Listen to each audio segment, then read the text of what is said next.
మరి కేసీఆర్ ఉన్నప్పుడు వచ్చిన పెన్షన్ వచ్చిందా? ఇప్పుడు ఏమైనా పెరిగిందా? 2000 ఉందా? 4000 అయిందా? మహిళలకు 2500 వస్తుందా? కళ్యాణ లక్ష్మి 1,00,000 వస్తుంది, మీకెళ్ళి తులం బంగారం వస్తుందా? ఏది లేదు. 2 ఏళ్లల్లో ఏం చేసినవా రేవంత్ రెడ్డి అంటే, ఒక ఇటుక పెట్టినవా, ఒక రోడ్డు కట్టినవా, ఒక మోరీ పోసినవా, ఏం చేసినావు? ఒక కొత్త పునాది వేసినవా అంటే ఏం లేదు. తెల్లారు లేవాలి, ఎక్కడైనా గిట్లనే కెమెరాలు పిలుచుకోవాలి, మైక్ పట్టుకోవాలి, కేసీఆర్ను తిట్టాలి. గిది తప్ప 2 ఏళ్లలో ఏం చేసిండు అంటే మన్ను కూడా చేయలేదు. హైదరాబాదులో ముఖ్యంగా ఒక్క ఇల్లు కూడా మంజూరు చేయలేదు. కొత్తగా 2 ఏళ్ళు అయింది ఒక్క ఇల్లు. మరి ఇక 2 ఏళ్ళు అయ్యేపాయ అంటే 40% అయిపోయింది నీ టైం, ఇంకెప్పుడు ఇస్తావు మరి? అందుకే వీళ్ళకు బుద్ధి చెప్పాలంటే, కాంగ్రెస్ వాళ్ళకు జలకియాలంటే, కాంగ్రెస్ వాళ్ళకు చిన్నగా షాక్ ఇస్తేనే వాళ్ళు తొవ్వకొస్తారు, లేకపోతే వాళ్ళు రారు.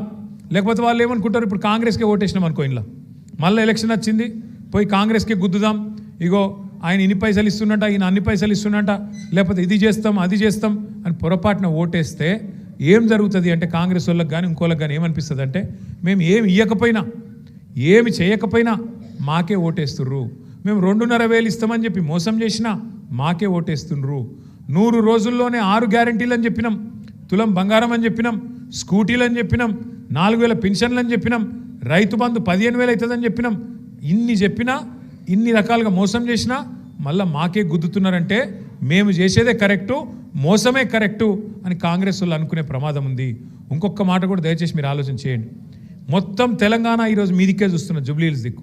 ఎందుకంటే తెలంగాణలోని గరీబోళ్ళందరూ మీదికే చూస్తున్నారు. మరి కాంగ్రెస్కు బుద్ధి చెప్తేనే, కాంగ్రెస్కు మీరు కరెంటు షాక్ ఇస్తేనే రేపటి రోజున తెలంగాణలో ఉన్న గరీబోళ్ళకు కూడా పథకాలు వస్తాయి. లేకపోతే మాత్రం కాంగ్రెస్ వాళ్ళు ఒక్క కొత్త పథకం తేరు, ఇచ్చిన మాట ఏది నిలబెట్టుకోరు. 420 హామీలు ఇచ్చిండ్రు. ఎన్ని మాటలు చెప్పినరు? బీసీలకు 42% రిజర్వేషన్ ఇస్తామని చెప్పారు, ఇచ్చిర్రా?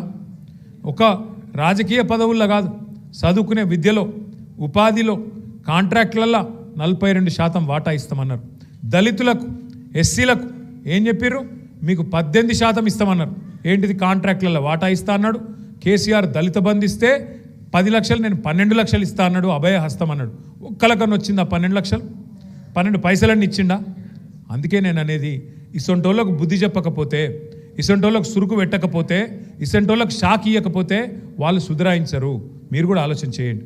వాళ్ళ ముఖ్యమంత్రి గారు, వాళ్ళ ప్రభుత్వం ఏం చేస్తున్నారండి గత 2 ఏళ్ళుగా? పోయిన వారం అంతా మీరు చూడొచ్చు, టీవీ చూడొచ్చు, పేపర్లో చూడొచ్చు, మంత్రులు కొట్లాడుకుంటారు. కొండా సురేఖ కూతురు మాట్లాడింది చూసిరా మీరు? మన చూడలే? మీరంతా టీవీ సీరియళ్ళల్లో బిజీగా ఉన్నట్టున్నారు అందరు.